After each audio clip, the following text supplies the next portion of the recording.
పరిశుద్ధాత్మ అనేటువంటి వారిని పొందలేకపోతున్నారంటే కారణం వారిలో పాపక్షమాపణ అనేటువంటి జీవితం లేదు. దేవునికి మహిమ కలుగును గాక. హల్లెలూయా. పాపక్షమాపణ ఎప్పుడైతే మనం పొందగలుగుతామో దేవుని యొక్క పరిశుద్ధాత్మను మనం పొందుకోగలుగుతామంట. దేవునికి మహిమ కలుగును గాక. ఎవడేమంటాడంటే అపోస్తులను అడిగినప్పుడు మీరు మారు మనసు పొంది పాపక్షమాపణ నిమిత్తం ప్రతి వాడు యేసుక్రీస్తు నామమున బాప్తిసం పొందడి, అప్పుడు మీరు పరిశుద్ధాత్మ అనేటి వరమును పొందుదురట. మనలో పరిశుద్ధాత్మ అనేటువంటి వరం రావాలంటే మారు మనసు ఒకటైతే బాప్తిసం, తర్వాత పాపక్షమాపణ లేనిదే మనం బాప్తిసం తీసుకోకూడదు. మనం ఎందుకంటే దేవుని యందు ఆ నమ్మిక ఉంచాలి. నమ్మిక అంటే నిజ దేవుడు క్రీస్తు అనేటువంటి మన హృదయంలో అంగీకరించినప్పుడే మనలో మారు మనసు వస్తుంది. మారు మనసు వచ్చిన తర్వాత బాప్తిసాన్ని తీసుకున్న తర్వాత మన పాపాలన్నీ ఒప్పుకున్నట్లయితే దేవుడి యొక్క పరిశుద్ధాత్మ అనేటువంటి వరమును మనకు అనుగ్రహిస్తాడట. దేవునికి స్తోత్రం కలుగును గాక. హల్లెలూయా. రోమాపత్రిక 10వ అధ్యాయం 9వ వచనం చూసినట్లయితే నోటితో ఒప్పుకోమంటున్నాడు. అక్కడ ఏమంటున్నాడు చూడండి. రోమాపత్రిక 10వ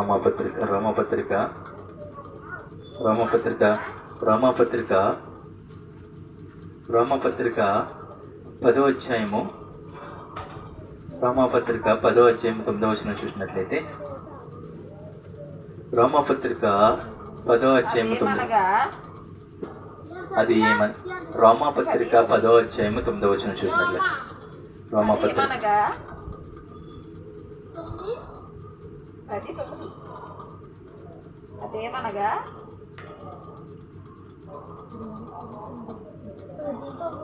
అది ఏమనగా యేసు ప్రభువుని నీ నోటితో ఒప్పుకొని దేవుడు మృతుల్లో నుండి ఆయనను లేపినని నీ హృదయమునందు విశ్వసించిన ఎడల నీవు రక్షించబడదు. దేవునికి స్తోత్రం కలిగిన గాక. హల్లెలూయా.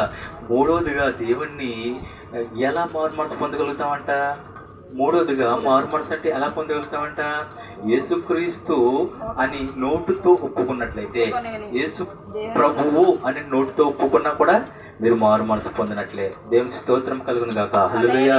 చాలా మంది యేసు ప్రభు నిజ దేవుడని ఒప్పుకోలేని ఎడల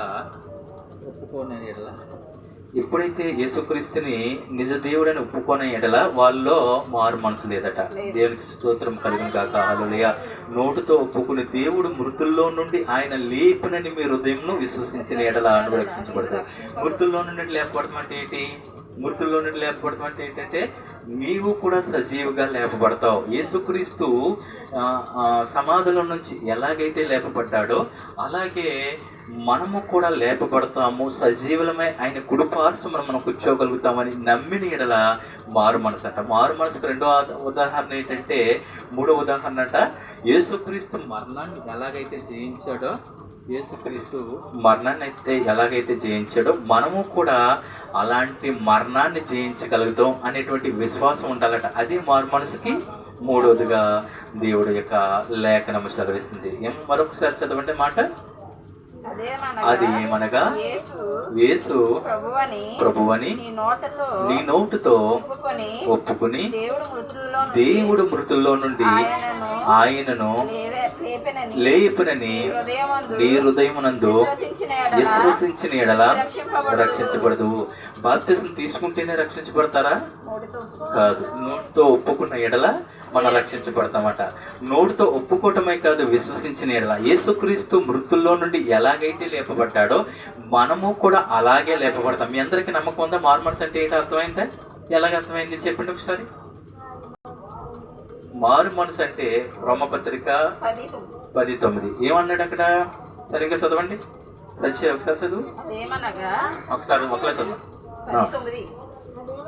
అదేమనగా యేసు ప్రభుని నోటితో ఒప్పుకుని దేవుడు మృతుల్లో నుండి ఆయనను లేపునని నీ హృదయమందు విశ్వసించిన ఎడల రక్షించబడదు. ఈ మాట కనుక అర్థమైంది అసలు. అది ఏమనగా యేసు ప్రభువు మరణించి ఎలాగైతే లేపబడ్డాడో నీవు కూడా అలాగే లేపబడతావని నువ్వు నమ్మిన ఎడల ఏమంటదట? నమ్మిన ఎడల నువ్వు మారు మనసు పొందుట.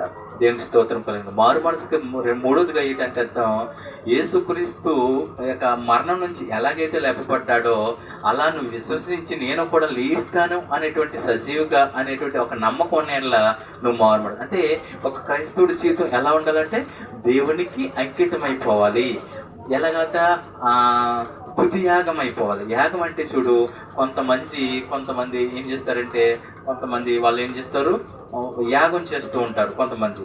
మనమైతే దేవునికి హృదయపూర్వకంగా యాగం అయిపోవాలట. ఆ యాగం అయిపోవటమే మారు మనస్సుకి సదృశ్యం. కానీ మారు మనసు అంటే ఏంటి అనుకుంటాం మనం, ఏదో క్రీస్తు బైబిల్ పట్టుకుని వెళ్ళి దేవుని మందిరంలో కూర్చుంటే మారు మనసు వచ్చేసినట్ట? కానే కాదు. మందిరంలోకి వెళ్ళి బైబిల్ పట్టుకొచ్చేస్తేనే మారు మనసు వచ్చినట్లే లేదు.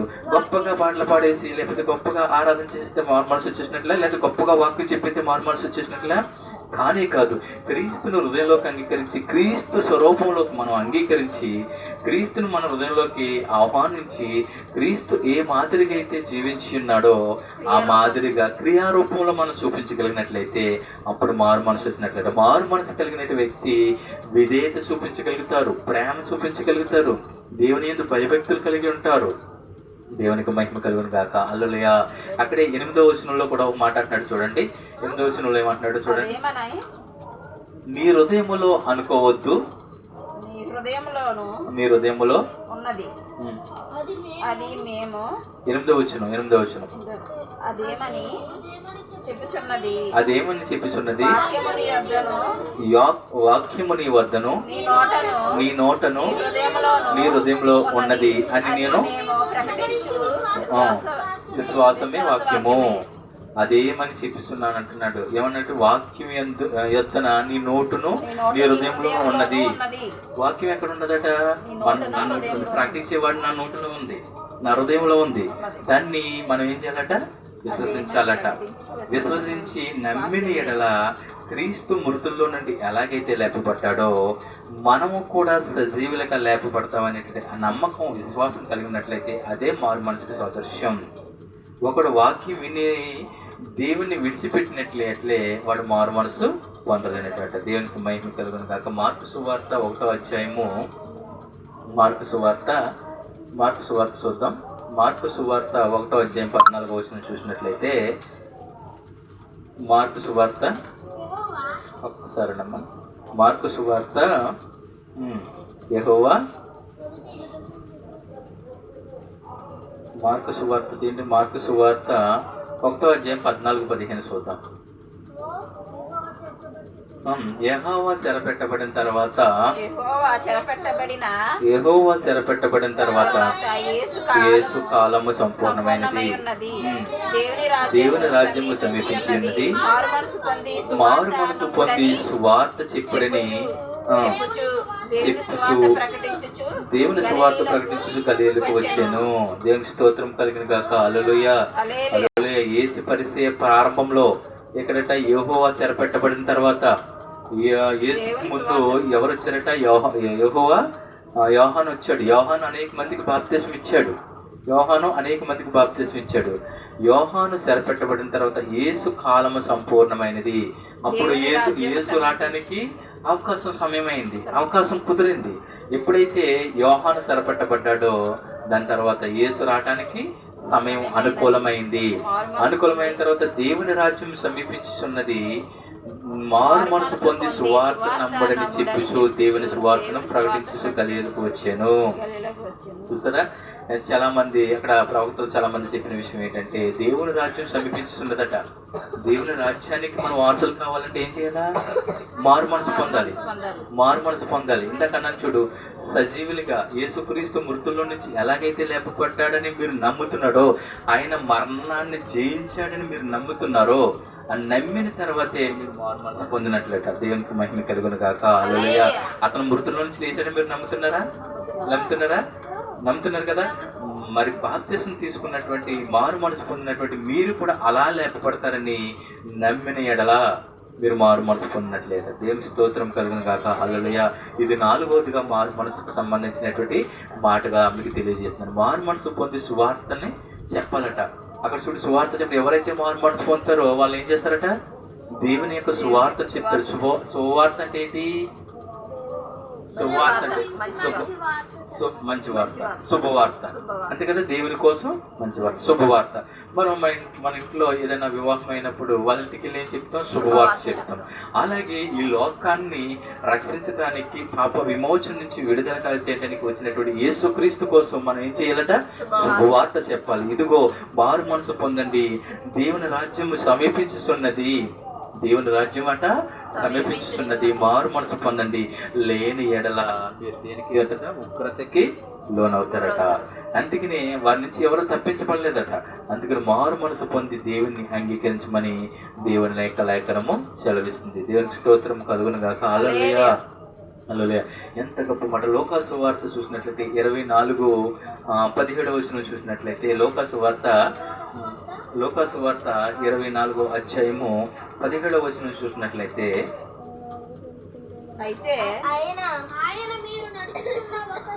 ఆయన మీరు నడుచుతున్న ఒకరితో ఒకరు చెప్పుకొనుచు ఈ మాట లేమని అడగగా వారు దుఃఖముఖములై నిలిచిరి. వారిలో క్లయోపో అనువాడు యెరూషలేములో బస చేసుండి ఆ దినములో అక్కడ జరిగిన సంగతులు నీ ఒక్కడవే ఎరుగునా అని ఆయన అడిగను. ఆయన ఏమని వారిని అడిగినప్పుడు వారు నజరేయుడైన యేసు గురించిన సంగతులే ఆయన దేవుడు ఎదుటను ప్రజల అందరి ఎదుటను క్రియల్లోను వాక్యములోను శక్తి గల ప్రవక్త అయి ఉండును. ఇందుకు ఈ మాట చెప్తున్నాడంటే వారిలో ఇక్కడ ఏమంటాడంటే వారు కన్నులు మూయబడును. కొంతమంది ఎక్కడట ఎంఐఏ మార్గము. ఇదిగో ఆ దినమునందు వారిలో ఇద్దరు యెరూషలేమునకు తర్వాత చదవడమ్మా 13 ఇదిగో ఆ దినమందే వారిలో ఇద్దరు యెరూషలేమునకు ఆమడ దూరమున ఉన్న ఎమ్మాయి అను గ్రామమునకు వచ్చి జరిగిన సంగతులను ఒకరితో ఒకరు సంభాషించుండేది. వారు సంభాషించుకుంటుండగా యేసు తన దగ్గరికి వచ్చి వారితో కూడా నడిచెను. అయితే వారు ఆయన గుర్తుపట్టలేకపోయిన పనులు మూయబడినట్ట. చూసారా, యేసుక్రీస్తు ఎవరో వీళ్ళకి తెలియనటువంటి పరిస్థితుల్లో వాళ్ళ పనులు మూయబడ్డాయట, గుర్తులేని పట్టలేని పోయబడినట. 19వ చూసినట్లయితే అవేమని వారిని అడిగినప్పుడు వారు నజరేయుడైన యేసును గూర్చిన సంగతులే ఆయన దేవుని ఎదుటను ప్రజలందరి ఎదుటను క్రియల్లోను వాక్యంలోను శక్తి గల ప్రవక్త అయి ఉండును. ఆయన ఎలా ఉంటాడట? క్రియల్లో వాక్యముతో శక్తి గలవాడే ఉన్నాడట. క్రియలు అంటే ఏంటి? జరిగేవి మన ప్రవర్తనలు, మనం చేసే పనులు, క్రియలు. క్రియలు ఎలాగొస్తాయి? మారు మనసు పొందినప్పుడు మంచి క్రియలు వస్తాయి, మారు మనసు లేనప్పుడు చెడు క్రియలు వస్తాయి. అహంకారంతో మాట్లాడకూడదట, అవిధేయతో మాట్లాడకూడదట, దోషణ చేయకూడదట, విధేయత చూపించాలి, తగ్గింపుతనం ఉండాలట. ఆయనలో అలాంటి గుణ లక్షణాలు ఉన్నాయట, మంచి గుణాలు ఉన్నాయట. మారు మనసు పొందినటువంటి మనం కూడా ఎప్పుడైతే మారు మనసు పొందగలుగుతామో మన గుణాలన్నీ మార్పు చెందుతాయి. మనలో గుణాలు ఇంకా మార్పు చెందట్లేదంటే కారణం మనలో ఏం లేదట? మారు మనసు లేదు. మారు మనసుకి మెయిన్ మన క్రియలు మారాలి, మన ప్రవర్తన మారాలి, మన డ్రెస్ కోడ్ మారాలి. చాలా మంది అనుకుంటారు మారు మనసే కదా అనుకుంటాం. మన డ్రెస్ కోడ్ ఎప్పుడైతే మనం మారిందో అది మారు మనసుకు సదృశ్యం. కొంతమంది డ్రెస్సులు విపరీతంగా ఎలా చేసుకుంటారో తెలియదు, కానీ అది దేవునికి అంగీకారం కాదు. ఎప్పుడైనా సరే మన డ్రెస్ కోడ్ కూడా చాలా ఇంపార్టెంట్, అవునా కదా? చర్చికి వెళ్ళినప్పుడు డ్రెస్ చాలా ఇంపార్టెంట్గా ఉండాలి. ముసుగు వేసుకోవాలి కంపల్సరీ. ముసుగు వేయట్లేదమ్మా, ముసుగు కంపల్సరీ వేయాలి. ఎందుకంటే దేవుని యొక్క విధేయతకు సాదృశ్యం. ఆయన ఏ విధంగా క్రియలు చూపించాడు వాక్యం ద్వారా, మనం కూడా దేవుని మాట విని ఆ వాక్యం ద్వారా మన క్రియలు చూపించాలట. దేవునికి స్తోత్రం కలుగును గాక. హల్లెలూయా. ఇంకా చూసినట్లయితే మత్తయి సువార్త 3:11 చూసినట్లయితే మత్తయి సువార్త 3:11 మారు మనసు నిమిత్తము మత్తయి సువార్త 3:11 మీ పంటను తినివేయి పురుగులను నేను గద్దించుదును. సారీ నేను తప్పు తీశాను. ఓకే సార్, నేను తీశాను, సారీ, నేను పొరపాటు తీశాను. 3వ అధ్యాయం 11వ వచనం కదా అని చెప్పి, మారు మనసు నిమిత్తము నేను నీళ్ళలో నీకు బాప్తిసం ఇచ్చుచున్నాను. అయితే నా వెనక వచ్చి ఉన్నవాడు నాకంటే సత్యవంతుడు. ఆయన చెప్పులు మోయుటికైనను నేను పాత్రను కాను. ఆయన పరిశుద్ధాత్మతోను అగ్నితోను నీకు బాప్తిసం ఇచ్చుచును. సరే చూడండి, ఇక్కడ ఏమంటాడు చూడండి, యోహాను బాప్తిసం ఇచ్చి ఏమంటాడు చూడండి, మారు మనసు నిమిత్తము నేను నీళ్ళలో మీకు బాప్తిసం ఇస్తున్నాను. ఏమంటున్నాడట? మారు మనసు నిమిత్తము యోహాను దేని ద్వారా ఇస్తున్నాడట? నీటితో బాప్తిసం ఇస్తున్నాడు. ఇప్పుడు సేవకులు చాలా మంది బాప్తిసం ఇస్తారు. బాప్తిసం ఇచ్చిన తర్వాత ఆ బాప్తిసానికి అనుకూలంగా దేవుని అంగీకరించిన అయితే వాళ్ళలో పరిశుద్ధాత్మ ఉంటుందట. పరిశుద్ధాత్మ ఎలా వస్తుందట చూడండి, నా వెనక వచ్చేవాడు నాకన్నా శక్తివంతుడు, బలవంతుడు అని చెప్తున్నాడు. ఎవరు వస్తారట ఆయన వెనక వచ్చినవాడు? ఎప్పుడైతే మనం మారు మనసు మంది క్రీస్తుని అంగీకరించగలుగుతామో, క్రీస్తుని హృదయంలోకి అంగీకరిస్తామంట, ఆ క్రీస్తు ఎలాంటి వాడట అంటాడట, అయితే నా వెనక వచ్చేస్తున్నవాడు నాకంటే శక్తివంతుడు, ఆయన చెప్పులు మోయింటికైనను నేను పాత్రును కాను. చూసా, ఇవాళ చాలా మంది బాప్తిసం ఇచ్చినప్పుడు ఏమంటారంటే నేనే బాప్తిసం ఇచ్చాను, నేనే రక్షించాను అనేటువంటి స్థితిలో సేవకులు ఉన్నారు. కానీ దేవుని అంగీకారం లేకుండా, దేవుని యొక్క ఆలోచన లేకుండా ఈ భూలోకంలో కానీ ఈ లోకంలో కానీ ఏ వ్యక్తి రక్షణలోకి రాలేరు. దేవుని రక్షణ అనేది దేవుని ఇచ్చినటువంటి గొప్ప భాగ్యము. అలాంటిదట అది ఆయన పరిశుద్ధాత్మతోనూ అగ్నితోనూ మీకు బాప్తిసం ఇచ్చినట్ట. అగ్నితో పరిశుద్ధాత్మ అంటే ఏంటి? ఎవరైతే పరిశుద్ధాత్మ కలిగి ఉంటారట, మారు మనసు పొంది దేవుని వాక్యాన్ని నిరంతరం జ్ఞానించేవారట, వారు మారు మనసు పొందగలుగుతారట. దేవుని స్తోత్రం కలుగును గాక. హల్లెలూయా. మారు మనసు పొందిన వారు ఎలా ఉంటారట? అగ్నితో ఉంటారట. అగ్నితో సమానం అంట. వాళ్ళని ముట్టుకుంటే కాలిపోయేంత స్థితిలోకి మారాలి మనం. మారు మనసు పొందడం అంటే ఏంటంటే, మారు మనసు పొందిన వ్యక్తి పరిశుద్ధాత్మ రావాలి. పరిశుద్ధాత్మ రాలేనట్లయితే వాళ్ళకి మారు మనసు లేనట్లే, వాళ్ళ అగ్నితో సమానము. అలాంటి మారు మనసు మీరు కలిగి ఉండాలి. అంతేగాని మనం ఏదో వెళ్ళొచ్చేస్తున్నాం కదా ఆదివారం ఒక దినము అనేటువంటి రీతిలో మనము ఉండకూడదు. ఎందుకంటే దేవుని ఇచ్చినటువంటి గొప్ప భాగ్యం మనకు, దేవుని ఇచ్చినటువంటి గొప్ప రక్షణ కవచం ఇది. రక్షణ తీసుకుని వృధాగా లోకంలో జీవించినట్లయితే ఆ ఉగ్రత నుండి తప్పించబడలేమంటాం. అందుకనే చాలా విలువైందన్నమాట, చాలా ప్రధానమైంది మనకు. నిజంగా ఆ ప్రధానమైనటువంటి ఆ గొప్ప భాగ్యాన్ని మనం తృణీకరించేవారుగా ఉండకూడదట. ఆయన ఏమంటాడు? యోహాను అంటాడు, నా వెనక వచ్చిన వాడు చాలా శక్తిమంతుడు, ఆయన అగ్నితోనూ పరిశుద్ధాత్మతో మీకు బాప్తిసం ఇచ్చినట్ట. ఎప్పుడు ఇస్తాడంటే ఆయన? మీరు మారు మనసు యేసుక్రీస్తుని చూడాలంటే అంత సామాన్య విషయమా? యేసుక్రీస్తుని యొక్క దర్శనం చూడాలంటే అంత సామాన్య విషయమా? మీరు మారు మనసు పొంది మిమ్మల్ని అగ్నితో, ఆయన అగ్నితో ఎత్తాడట. అగ్నితో అంటే ఏంటి? సజీవులుగా లేపబడతారన్నారు కదా. మారు మనసు పొంది ఆయన తీర్పులోనికి వచ్చినప్పుడట మీరు అగ్నితో కాల్చివేయబడరట. నిజంగా ఆయన ఎదుట మీరు సజీవులుగా నిలబడతారని లేఖనం సెలవిస్తుంది. దేవుని స్తోత్రం కలుగును కాక. హల్లెలూయా. మారు మనసు అంటే అంత సామాన్య విషయం కాదు. ఒక్కో సందర్భంలో మనం ఏం చేస్తాం? మన క్రియలో లేదా మన ప్రవర్తన, మన ఆలోచనలో ఒక్కోసారి మనం తప్పిదం చేస్తాం. కానీ ప్రతి క్షణము మారు మనసు పొందిన వ్యక్తి దేవునికి భయపడుతూ ఉంటాడు. అయ్యో నేను ఈ తప్పిదం చేస్తున్నానేమో, అయ్యో నేను ఈ పాపం చేస్తున్నానేమో, అయ్యో ఇలా చేస్తున్నానేమో. ఎందుకు కలిగితే అంటే ఇతనిలో మారు మనసు కలిగింది కాబట్టి. ఈమెలో ఈ మారు మనసు కలిగినప్పుడే